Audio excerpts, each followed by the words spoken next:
You know, that constant hum, the questions, the worries, maybe sometimes, yeah, even outright panic about parenting in this super digital world. Oh, yeah. I think we all feel that. It feels like every day there's a new headline, right? Another worry about kids and screens. Absolutely. And it changes so fast. It's tough for parents to know what's reliable info versus just, opinions flying around. Exactly. So today we're doing a deep dive. We're going into some really insightful research-backed stuff on parenting in the digital age. Mm-hmm. We're pulling directly from Professor Jacqueline Nessie's brilliant work, her Substack newsletter, Technosapiens. Fantastic resource. Totally. Our mission here is basically to pull out the most important nuggets, the key insights from her work, and give you a shortcut, kind of, to getting well-informed on this really critical topic. Yeah. So let's get into it. Okay. So a really key thing Nessie stresses right away is grounding all this advice in understanding adolescence itself. Right. The teen years. Yeah, roughly ages 10 to 20. We often think of it as just difficult, challenging. Yeah. The storm and stress idea. Exactly. But Nessie's research, and she builds on others like the UCLA Center for the Developing Adolescent, she reframes it. She says these years are actually this unique time of super fast growth, learning, development. It's a huge opportunity actually for adults to help shape who teens become. That's such an important shift in perspective. Yeah. Not just getting through it, but seeing the opportunity. Right. It's about working with their developmental needs, not, fighting against them. And she lays out 6 key scientific needs for teens. That sounds like a really useful framework for parents. It really is. So first up is exploration and risk-taking. Okay. Teen brains are just wired for excitement, for novelty. So the idea is we should encourage healthy risks. Like what kind of healthy risks? Well, trying a new sport, maybe taking a tougher class at school, or, using their voice online or offline to stand up for something they believe in, things that feel a bit challenging but are ultimately constructive. Got it. Okay, what's next? That leads nicely into the need for meaning and purpose through contribution. As teens develop more empathy, they become really capable of helping others. Mm-hmm. And this can be simple stuff, like supporting a friend who's having a hard time, maybe online, doing chores at home without being nagged, or getting involved in, say, student government or volunteering. It helps them feel like they matter. Right, like their actions have impact. That makes sense. Number 3. Decision-making and emotional regulation. And, we all know teens feel things so strongly. Oh, yeah. The highs are high, the lows are low. Totally. Whether it's excitement over some new trend or just intense frustration about something feeling unfair. So Nessie really highlights teaching them to recognize and manage those big feelings. How do you do that? Equipping them with healthy coping skills, things like distraction techniques, mindfulness, maybe just listening to music, self-care routines, and crucially, we have to model that stuff ourselves. Yeah, that's always the hard part, isn't it? Okay. Okay, what else? Then there's support from parents and other caring adults. Even when they act super independent, Which they do. they still absolutely need warmth, our interest, and, appropriate structure. That means clear rules, boundaries, and parents basically knowing what's going on in their lives. Monitoring, yeah. Right. And having other supportive adults, coaches, teachers, mentors, that's also really vital for them. Okay, 2 more. Fifth is developing values, goals, and identity. They're actively figuring out, who do I want to be? That's a big question. It is. And they're influenced by everything: peers, family, community, even random TikTok trends, Ah, yeah. So they need some freedom to experiment, but also our support as they explore different parts of their identity: racial, ethnic, gender, sexual identity, helping them do that safely. Right. And the last one. Finally, respect and social status. Teen brains become hyper aware of social standing during these years. Ah, but So providing healthy ways for them to gain respect, maybe their school achievements, extracurriculars, or just by treating them like competent people whose opinions actually matter, that's incredibly important for their self-worth. wow. Okay, so understanding those 6 needs really does change how you might approach things.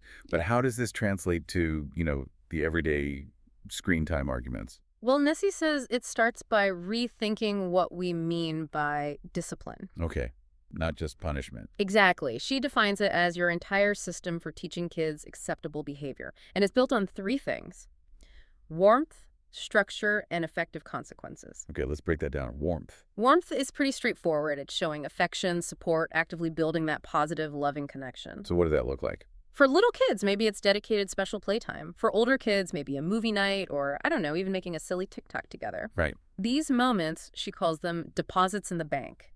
They build trust. I like that. Okay, and structure. Structure means having consistent, predictable limits, rules, and expectations, and being really clear and specific. So not just less screen time. Right. More like, okay, you can play Minecraft for 30 minutes on weekdays, but only after homework's done, and it has to be before 8 p.m., something concrete. Mm-hmm. And for older kids, she suggests actually involving them in setting the rules, makes them feel more ownership. It's kind of firm but flexible. You need to know your absolute deal breakers versus the things you'd prefer they didn't do but might negotiate on. Okay, warmth, structure, Yeah. and consequences. Yeah. This ties into that learning theory, right? Exactly. Operant conditioning. Sounds technical, but the basic idea going way back is super simple. Behaviors followed by a good outcome are more likely to happen again. And one's followed by a bad outcome. Less likely. Precisely. Understanding this is key to guiding kids' behavior online or off. So Nessie breaks down the types of consequences. Yeah, there are 4 main types. First is positive reinforcement. Adding something good, like maybe giving some extra screen time because they finished their chores early without being asked. Okay. Rewarding good behavior. Then negative reinforcement, taking away something bad or annoying, like maybe lifting a screen time restriction for a bit because they clean their room proactively. You're removing a negative rule. Right. Then there's punishment. Yeah. Positive punishment is adding something bad. So if they posted something inappropriate, you might add a new rule like they now need permission before posting anything on TikTok. Adding a restriction. And negative punishment is taking away something good. This is probably the most common one parents use, like taking away their phone for the rest of the day because they broke a screen time rule. Okay, that makes sense. But Nessie points out a common mistake, right? Yes, a huge one. Sometimes our attention, even if we're scolding or lecturing them, can actually act as positive reinforcement for younger kids. They crave the attention, good or bad. Oh, interesting. So yelling might accidentally encourage the behavior. It can, yeah. And also giving in when they escalate, like having a huge tantrum over the iPad and you finally just give it back to make it stop, that reinforces the tantrum itself. Ugh, been there. We all have. And related to that, she talks about something called the extinction burst. The what now? Extinction burst. It means when you start consistently ignoring an unwanted behavior that used to get attention, like whining, expect it to get worse for a bit before it gets better. Worse. Oh, great. I know, but it's actually a sign it might be working. They're trying harder to get the old reaction. Knowing this helps you stay consistent and not give in right when it feels toughest. Okay, that's actually really helpful to know. It explains a lot about those after-screen meltdowns too, doesn't it? Yeah. Why do kids flip out so much when it's time to turn things off? Nessie's research points to a few key reasons. I mean, first off, it's just hard to stop doing fun things, right? Screens light up the brain's reward centers. True. Also, kids might have temporary problems with executive functions. Switching tasks is hard. Sometimes they might be imitating bad behavior they saw on a show. Oh, interesting. Or maybe stopping interrupts their progress in a game, which is super frustrating. Screen time might be replacing needed physical activity. Sometimes it's just overstimulation, or they have these big feelings, excitement, frustration, that don't just switch off. That makes a lot of sense. Yeah. So knowing why helps us figure out what to do. Exactly. She offers proactive strategies, like experiment with different types of shows or games. Try different ways of stopping. Give those 5-minute or 2-minute warnings. Talk to them about the transition. Ask them, hey, why is it sometimes hard to turn off the iPad? Help them build that self-awareness. What else? Make a plan together beforehand. Like, okay, we'll watch 2 episodes, then it's off. Think about timing. Maybe don't have screen time right before something demanding. Maybe plan a calm activity after screens. Good idea. And the big one, be consistent. Stick to the limits, even with whining. You can validate their feelings. I know you're disappointed, it's time to stop, but hold the line. Right. Consistency is key. Oh, and turn off autoplay. Seriously.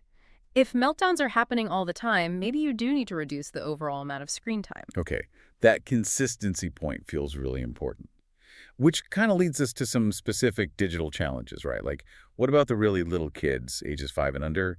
The guidelines seem super strict. They are pretty strict. The AAP and WHO say basically no screens under 18 months except video chat, then 18-24 month only co-viewing educational stuff, and 2-5 years, an hour or less of high-quality programming. But the reality is often different. Very different. Nessie points out that, on average, 2 to 4-year-olds are getting something like 2.5 hours a day. Wow. Her take, which I find really helpful, is that the specific hour cutoffs can be a bit arbitrary. The real question is screen time interfering with the absolute essentials for healthy development? Which are? Sleep, physical activity, and crucially, that back and forth human interaction. She calls it serve and return. Serve and return. Like tennis. Kind of. Imagine a baby babbles or points. The parent serves back by responding, naming the objects, making eye contact. That responsive interaction is fundamental for brain development. Too much passive screen time can get in the way of that. Got it. So it's about balance and what screen time might be displacing. What about what they watch? Does it have to be educational? Nessie says developmentally appropriate is key. It doesn't always have to be explicitly educational, but those shows often do have positive messages. She looks for 4 qualities in good shows.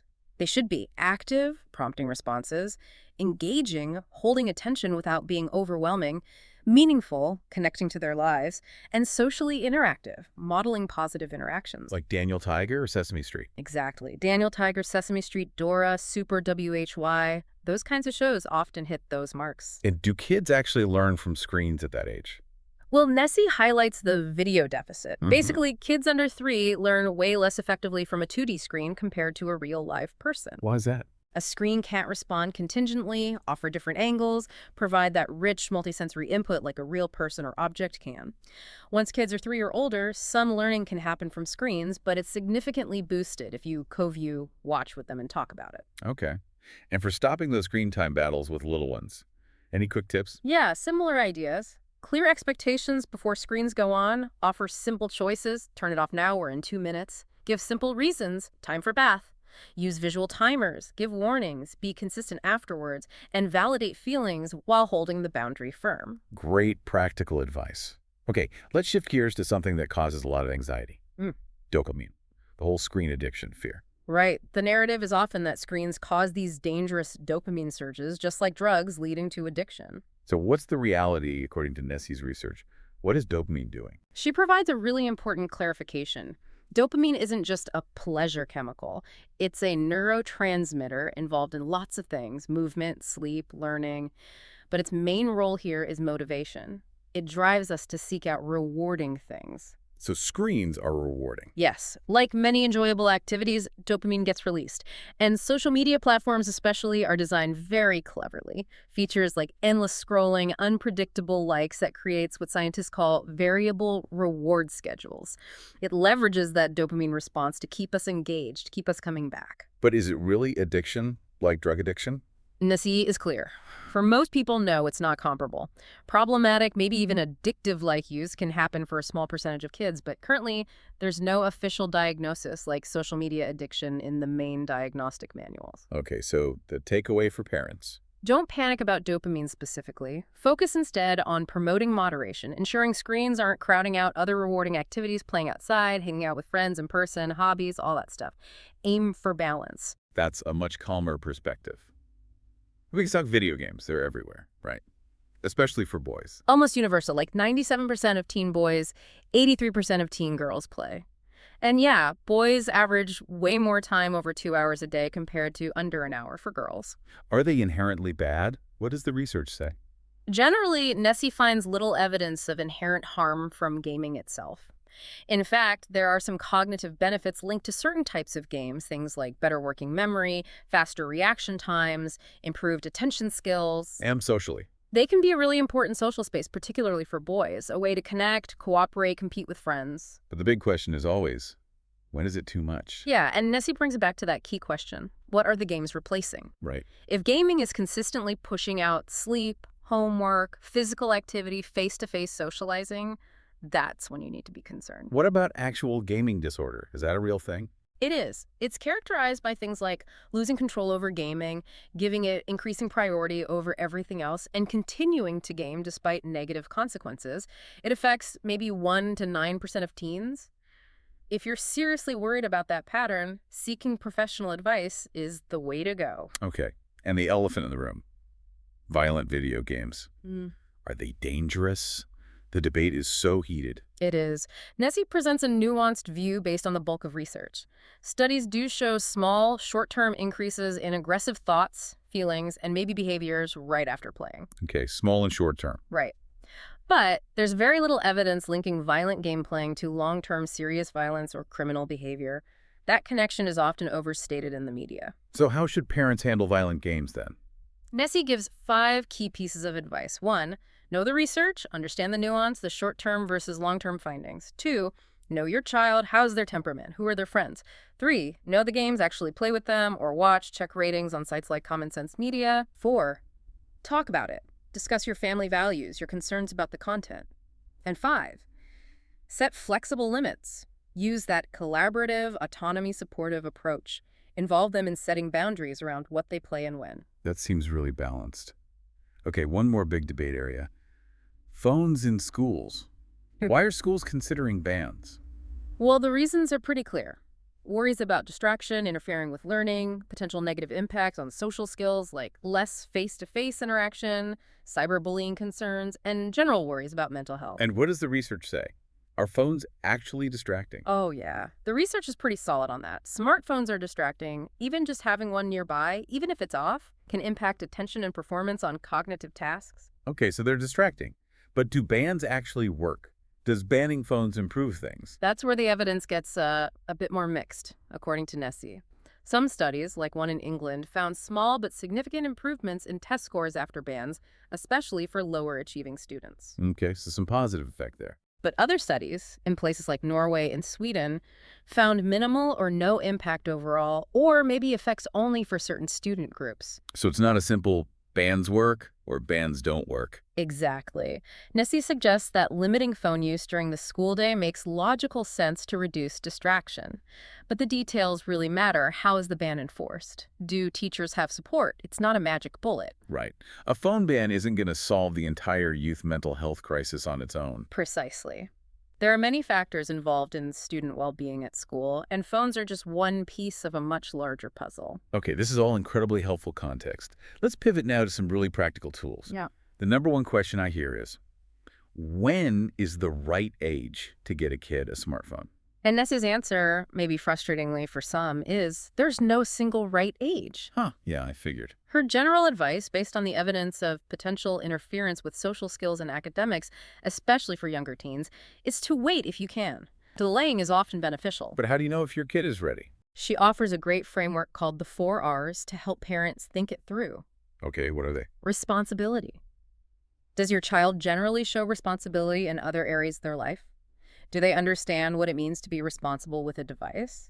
Rules. Do they understand the rules you'll set and why those rules exist? Risks. Do they have a basic understanding of potential online risks, like privacy issues or cyberbullying?